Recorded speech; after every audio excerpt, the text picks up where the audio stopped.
Hello, my fam and world. Perez Hilton here, and so excited for today's video because I'm going to be talking James Charles, Ben and Jen, Bennifer, Gwyneth Paltrow, and so much more. And what I have to say about all of these topics, I think might surprise you.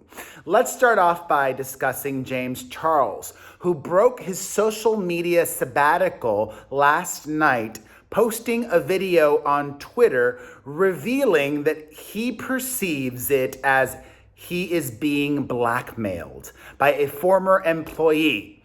And he's currently involved in litigation with this former young woman who is suing him for unpaid overtime and mistreatment and a bunch of accusations. I think it's important to state that you watching right now have no idea what really happened, and me commenting has no idea what really happened either. There are a lot of takeaways from this, and a lot of things that need to be put into perspective. The first thing that must be put into perspective is James Charles, when all of this went down, was maybe 19 years old. I think he's 22 now. Let me make sure. James Charles is 21. He turns 22 later this month. This young woman worked for him when he first moved to Los Angeles. And according to James, in this video that he posted, she was getting paid really well. According to James Charles, $72,000 a year for an entry-level job, for a job assisting a YouTuber. Most YouTubers don't even make $72,000 a year. Because James was so young and he started off just as a creator, he back then probably didn't take the appropriate steps to protect himself. I'll share with you all one of the things that I do with my nannies. My nannies have a salary, but they also get paid hourly. You know, like they get paid hourly, but I'm guessing that James Charles paid that woman a salary. But still, even if you're paying somebody a salary, what you should do to I view myself as a target, and I've learned from the past because I've been sued a bunch, not by employees of mine, but other lawsuits. Thankfully, along the way, my sister has helped me to protect me and my team. And what I do with my nannies is they get their money, but also before they get their money, they have to submit, look at, and approve a timesheet that confirms in their own signature and writing, these are the hours that I worked. So there's no discrepancy or speculation or doubt going forward in the future that they were not paid for any time that they should have been paid. I pretty much am sure that James Charles is operating differently now than when he first started. According to him, this woman is suing him for hundreds of thousands of dollars. If she worked a ton and did not get paid, I absolutely think she should get paid. But he claims that she worked for him as an editor for just a few months, then a producer for a few months. There's no way that in her role as a producer, she was having to work 12 hours a day, 7 days a week, as she claimed, okay? Maybe when she was an editor, she was editing a lot, so I will be more believing of that. And nobody's to blame here. Listen, her lawyer does what most lawyers do.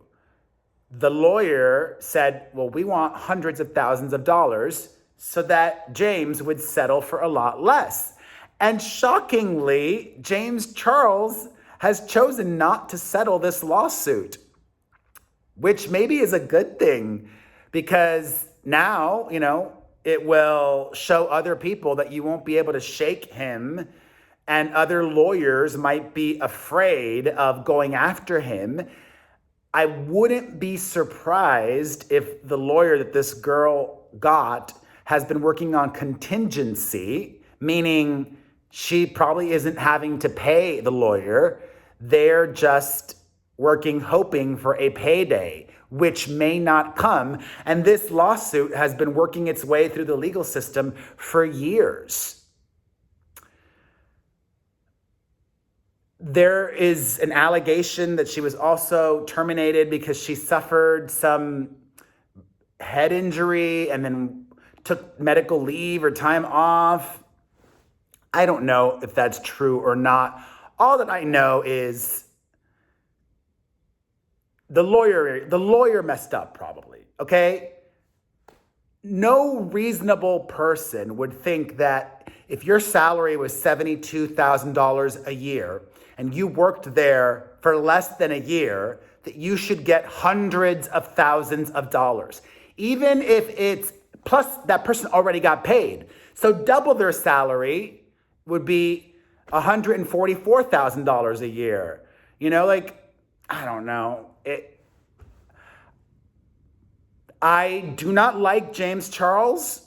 I am not a fan, but I'm inclined also to believe him that he does treat his team well, and he has this team of people that have been with him for a long time. And this woman also sued another influencer for similar charges, Erica Costello, whatever, Jake Paul's ex. The fact that this woman is sue happy and sued two influencers for similar things makes me even more inclined to believe James Charles. Yeah, I said it. There we go. Let's lighten things up now and talk about Ben Affleck and Jennifer Lopez. I'm a little annoyed because I knew about this before it broke, but I could not confirm it. I got a random sighting of them in Montana, but I didn't get any photos. I had no way of proving this. And I take what I do seriously. But there are now photos and information. The formerly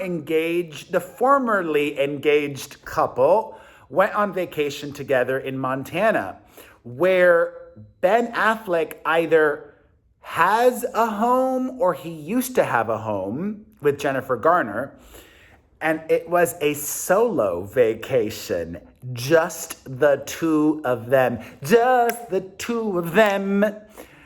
There are several photos that have now made their way around the internet, from a photo of them driving together in a car to them appearing to hold hands, getting into a private plane.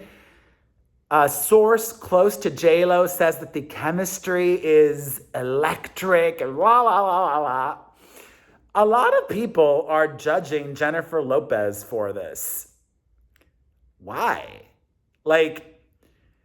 If you've got a baby daddy, like she does in Mark Anthony, who can take care of the kids for a week, if you can go and enjoy a week-long vacation with a booty call, that might be what your spirit and soul needs, especially after a bitter breakup with your fiancé, Alex Rodriguez.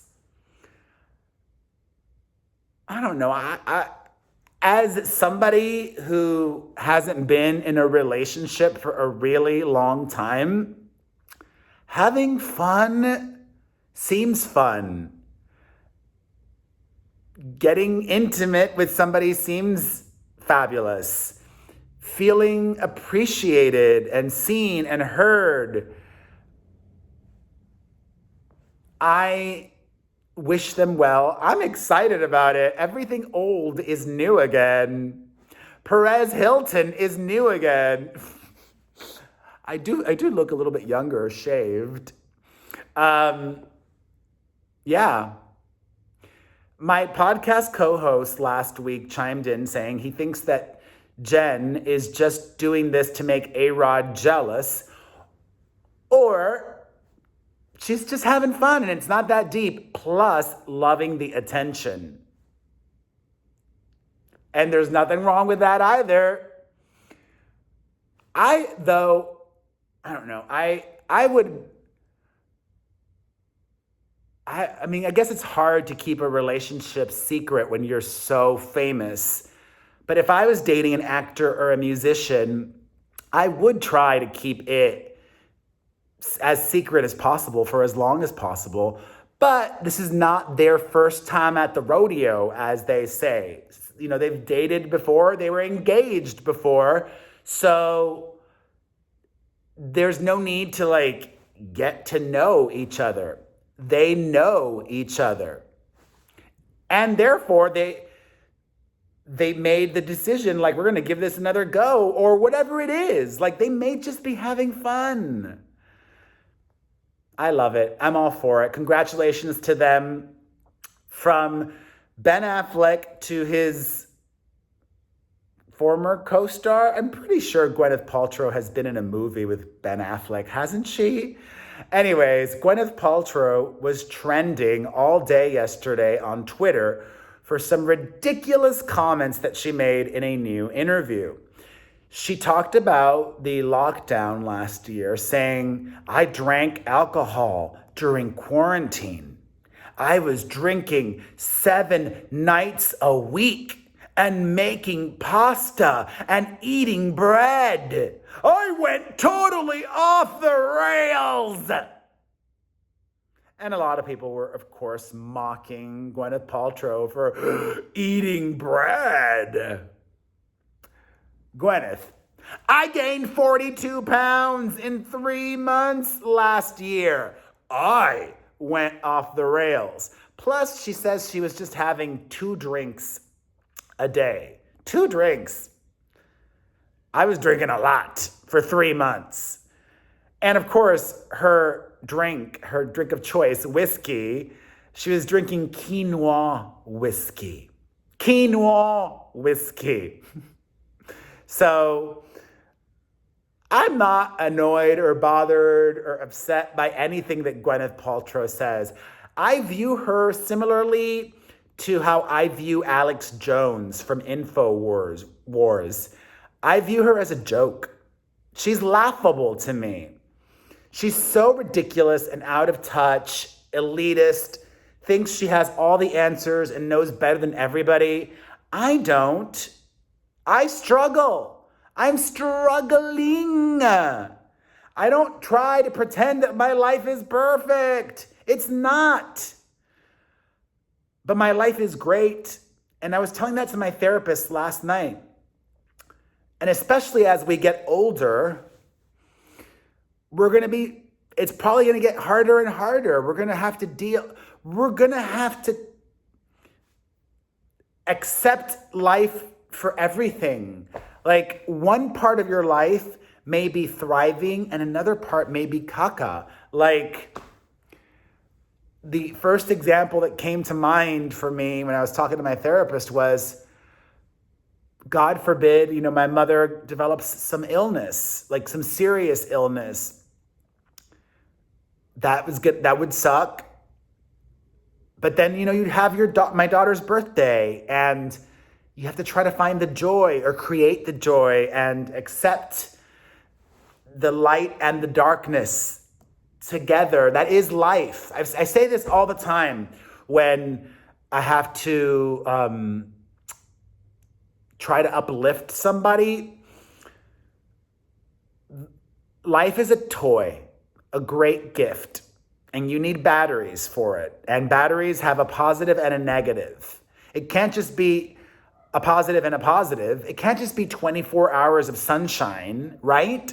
We'd go crazy if we had 24 hours of sunshine. I mean, I would like that, but you need night as well as day. And the sun will come out tomorrow. Bet your bottom dollar that tomorrow will be there. And I've been thinking a lot about the situation in the Gaza, and I don't even know if it's in Gaza, but so sad what is going on in Palestine and Israel.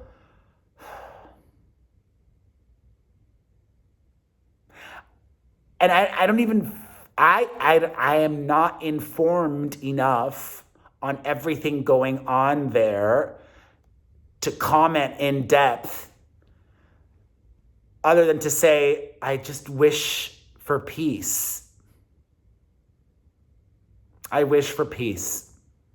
In more positive news, congratulations to Laverne Cox. She is replacing Juliana Rancic as hostess with the mostess for all of E's red carpet coverage starting next year.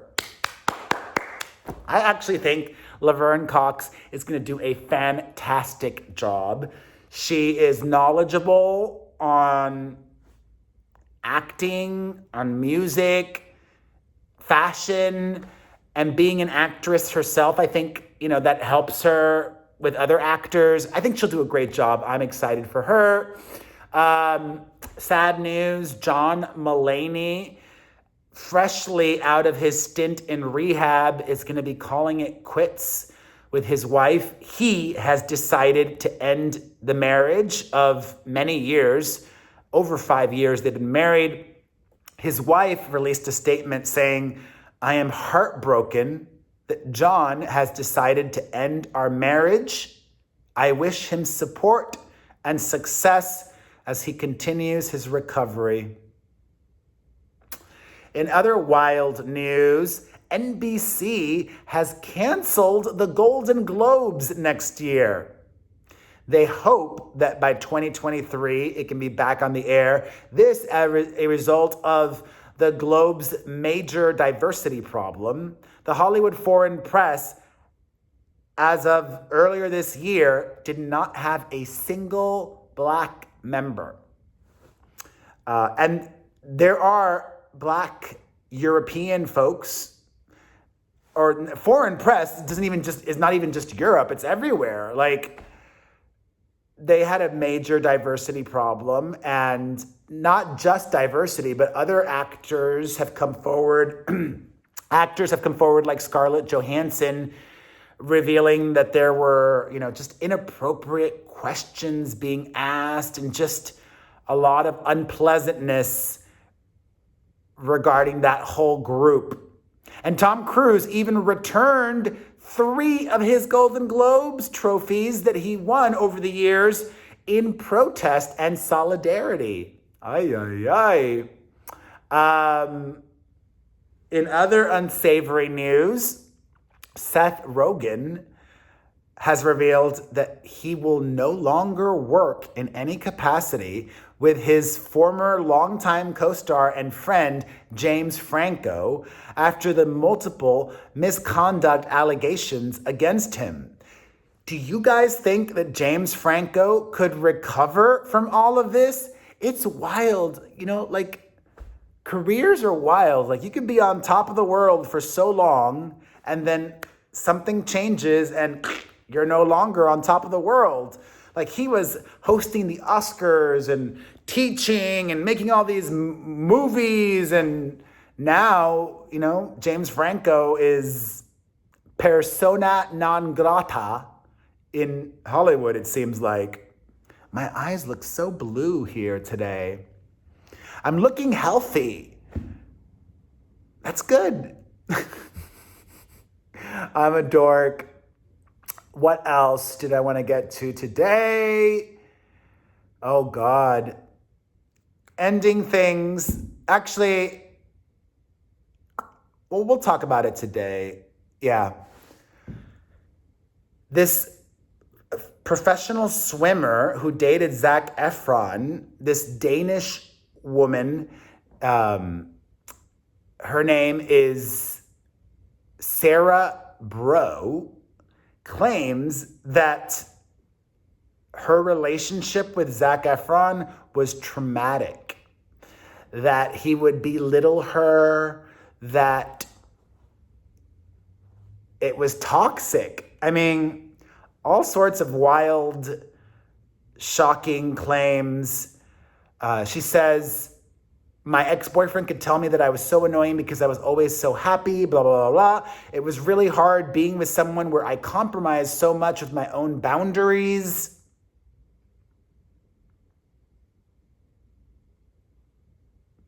Shocking.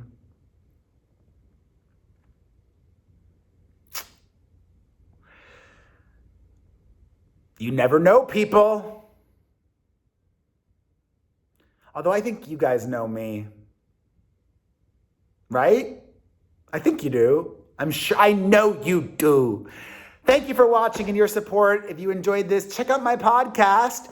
Tonight, I'm on Triller live Tuesday night at 9:30 p.m. Eastern, 6:30 Pacific for the Perez Hilton show. It is live and interactive. Get a personalized video from me on the Cameo website at cameo.com/Perez Hilton. Share this video, turn on the notifications. Thank you to anybody who may have super chatted me. Leave a comment down below, not just in the chat box. Enjoy on Instagram. Follow me all over social media. And most importantly, remember, you are special, you are loved, and you are a superstar. Keep shining. I'll see you tomorrow, hopefully.